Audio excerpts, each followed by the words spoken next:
তব কথামৃতম তপ্ত জীবনম কবিভিরীড়িতম কলমশাপহম শ্রবণমঙ্গলম শ্রীমদাততম ভুবি গৃহণন্তি ये ভুরিদা জনাঃ।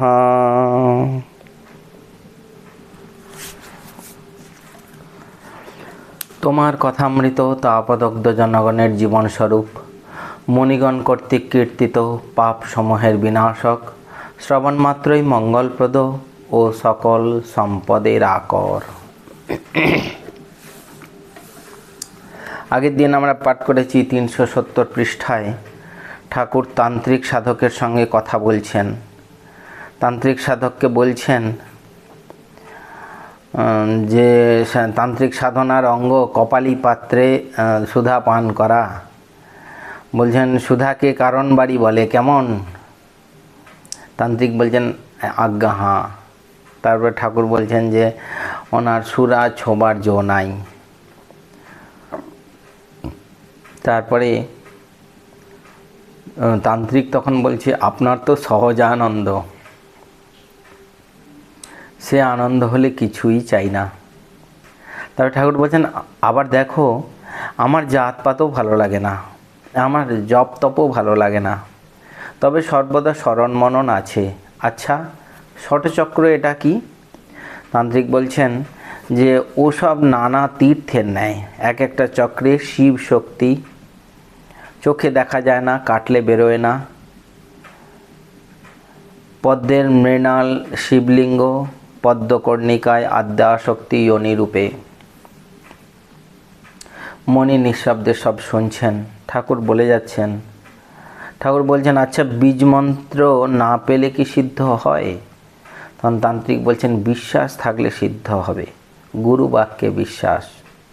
ঠাকুর তখন মাস্টারকে বলছেন দেখো বিশ্বাস। এরকম কথাবার্তা চলছে। তারপর জয়গোপালকে ঠাকুর বলছেন যে কোনো মতকে বিদ্বেষ করতে নাই। নিরাকারবাদী সাকারবাদী সকলেই তাঁর দিকে যাচ্ছে, জ্ঞানী যোগী ভক্ত সকলেই তাকে খুঁজছে। জ্ঞান পথের লোকও তাকে বলে ব্রহ্ম, যোগীরা বলে আত্মা পরমাত্মা, ভক্তেরা বলে ভগবান।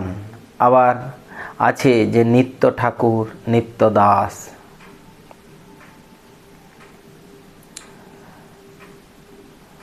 জয়গোপাল বলছে সব পথই সত্য কেমন করে জানবো? তখন ঠাকুর বলছেন একটা পথ দিয়ে ঠিক যেতে পারলে তার কাছে পৌঁছানো যায়, তখন সব পথের খবর জানতে পারা যায়। যেমন একবার কোনো উপায়ে ছাদে উঠতে পারলে কাঠের সিঁড়ি দিয়েও নামা যায়, পাকা সিঁড়ি দিয়েও নামা যায়, একটা বাঁশ দিয়েও নামা যায়, আবার দড়ি দিয়েও নামা যায়। তাঁর কৃপা হলে ভক্ত সব জানতে পারে, তাকে লাভ হলে সব জানতে পারবে। একবার জোর শো করে বড়বাবুর সঙ্গে দেখা করতে বা আলাপ করতে পারলে বড়বাবুই বলে দেবেন তার কত বাগান কত পুকুর আছে। তখন জয়গোপাল বলছেন যে তাঁর উপর কিভাবে ভক্তি হয়।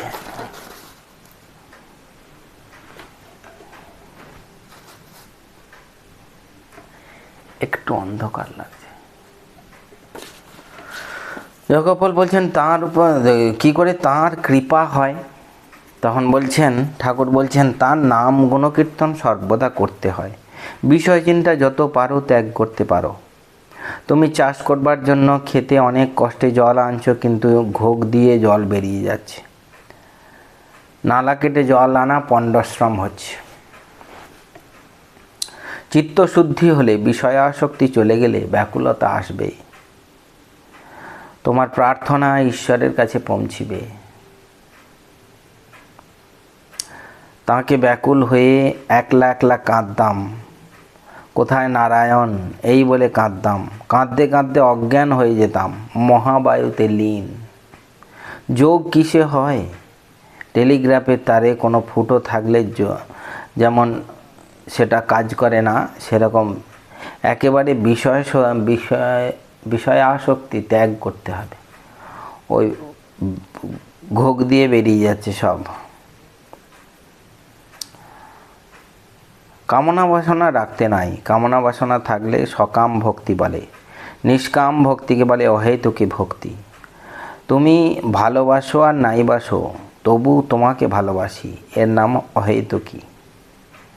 কথাটা এই, তাঁকে ভালোবাসা, খুব ভালোবাসা হলে দর্শন হয়।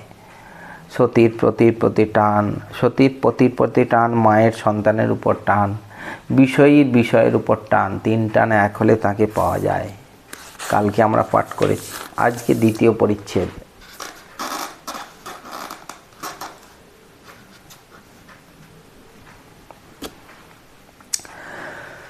আজ দ্বিতীয় পরিচ্ছেদ, 372 পৃষ্ঠা। জ্ঞান পথ ও বিচার পথ, ভক্তিযোগ ও ব্রহ্মজ্ঞান। ঠাকুর শ্রীরামকৃষ্ণ ঘরে বসিয়া আছেন। রাত্রি প্রায় 8টা হইবে।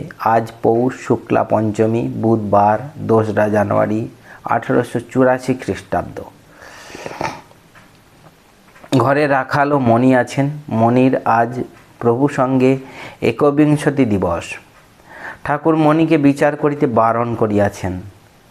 শ্রীরামকৃষ্ণ রাখালের প্রতি, বেশি বিচার করা ভালো না। আগে ঈশ্বর, তারপর জগৎ। তাঁকে লাভ করলে তাঁর জগতের বিষয় জানা যায়। মণি রাখালের প্রতি, যদু মল্লিকের সঙ্গে আলাপ করলে তার কত বাড়ি, বাগান, কোম্পানির কাগজ সব জানতে পারা যায়। তাই তো ঋষিরা বাল্মীকিকে মরা জপ করতে বললেন। ওর একটু মানে আছে, ম মানে ঈশ্বর, রা মানে জগৎ। আগে ঈশ্বর, তারপরে জগৎ। কৃষ্ণ কিশোরের সহিত মরা মন্ত্র কথা। কৃষ্ণ কিশোর বলেছিল, মরা শুদ্ধ মন্ত্র, ঋষি দিয়েছেন বলে।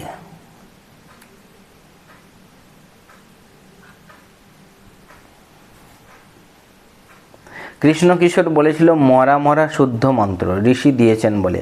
ম মানে ঈশ্বর, রা মানে জগৎ। তাই আগে বাল্মীকির মতো সব ত্যাগ করে নির্জনে গোপনে ব্যাকুল হয়ে কেঁদে কেঁদে ঈশ্বরকে ডাকতে হয়। আগে দরকার ঈশ্বর দর্শন, তারপর বিচার, শাস্ত্র, জগৎ। ঠাকুরের রাস্তায় ক্রন্দন, মা বিচার বুদ্ধিতে বজ্রাঘাত দাও, 1868। মনের প্রতি, তাই তোমাকে বলছি আর বিচার করো না। ঠাকুর মণিকে বলছেন, আর বিচার করো না। আমি ঝাউতলা থেকে উঠে যাচ্ছিলাম ওই কথা বলতে। বেশি বিচার করলে শেষে হানি হয়, শেষে হাজরার মতো হয়ে যাবে। আমি রাত্রে একলা রাস্তায় কেঁদে কেঁদে বেড়াতাম আর বলতাম, মা বিচার বুদ্ধিতে বজ্রাঘাত দাও, বলো আর বিচার করবে না। ঠাকুর একদম বলিয়ে নিচ্ছেন যে আর বিচার করবে না। মণিকে বলছেন, মণি বলছেন আজ্ঞা না।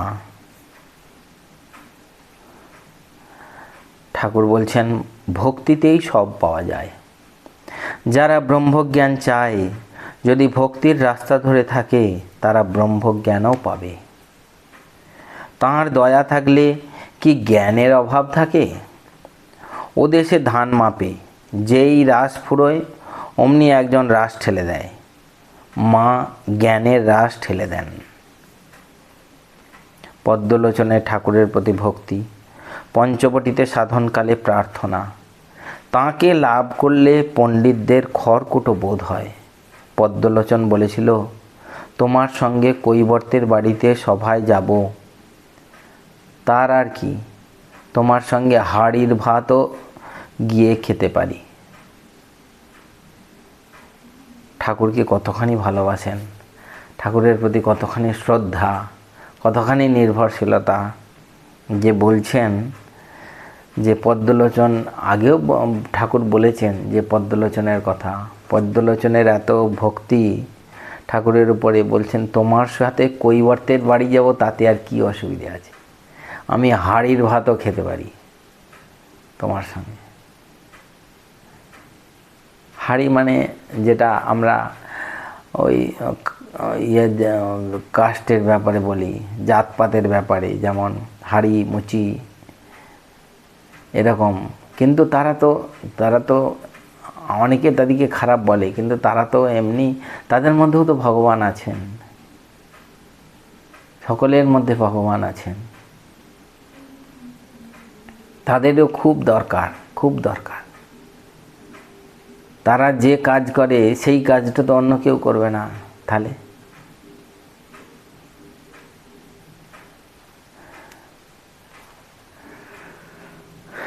সেই জন্যে কেউ ছোট নয়। বলছে ভক্তি দ্বারাই সব পাওয়া যায়, তাকে ভালোবাসতে পারলে আর কিছুরই অভাব থাকে না। ভগবতীর কাছে কার্তিক আর গণেশ বসেছিলেন, তার গলায় মণিময় রত্নমালা। মা বললেন, যে ব্রহ্মাণ্ড আগে প্রদক্ষিণ করে আসতে পারবে তাকে এই মালা দেব। কার্তিক তৎক্ষণাৎ বিলম্ব না করে ময়ূরে চড়ে বেরিয়ে গেলেন। গণেশ আস্তে আস্তে মাকে প্রদক্ষিণ করে প্রণাম করলেন। গণেশ জানে মার ভিতরে ব্রহ্মাণ্ড। মা প্রসন্না হয়ে গণেশের গলায় হার পরিয়ে দিলেন। অনেকক্ষণ পরে কার্তিক এসে দেখে যে দাদা হার পরে বসে আছে। মাকে কেঁদে কেঁদে ঠাকুর এখানেই গল্পটা শেষ করেছেন।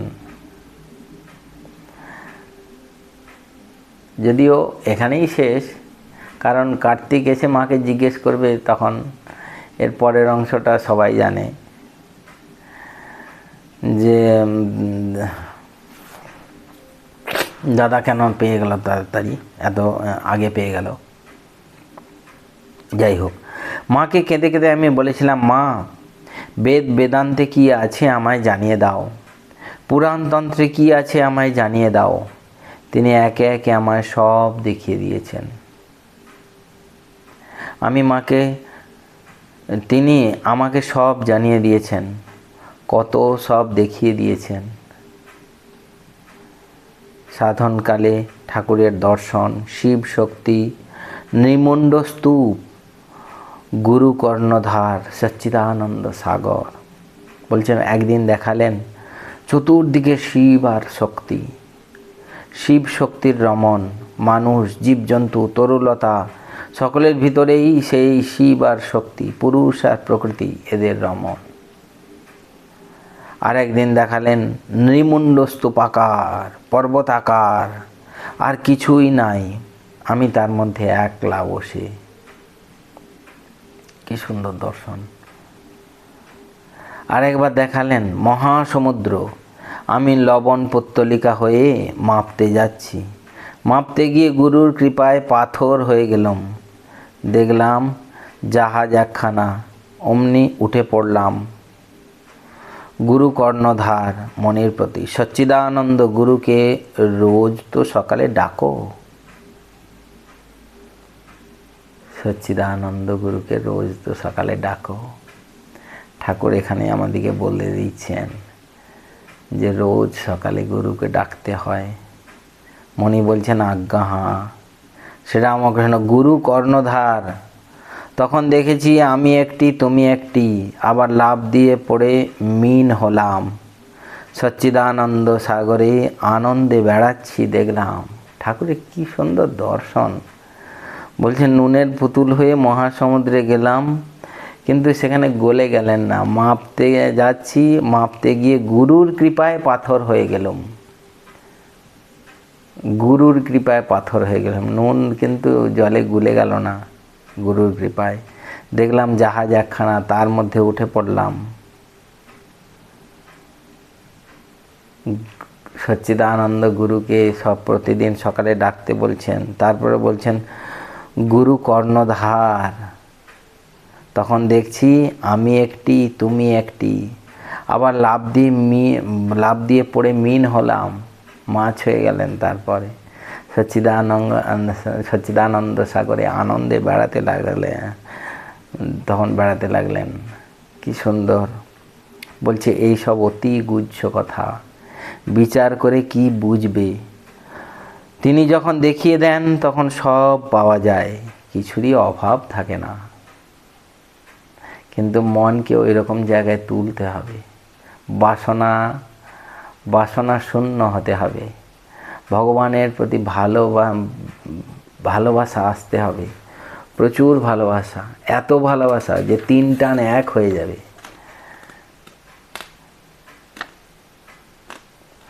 সতীর প্রতি টান, বিষয়ের প্রতি টান, আর মায়ের সন্তানের প্রতি টান, এই 3 টান 1 হয়ে যাবে। তখন ভগবানকে পাওয়া যাবে, আর তাকে পেলে আর কিছুর দরকার অভাব থাকবে না। আজ এই পর্যন্ত। ওম নিরঞ্জনং নিত্যমনন্তরূপং ভক্তানুকম্পাধৃতবিগ্রহং বৈ ঈশাবতারং পরমেশমিড্যং তং রামকৃষ্ণং শিরসা নমামঃ। ওম শান্তি শান্তি শান্তি হরি ওম তৎসৎ। শ্রীরামকৃষ্ণার্পণমস্তু।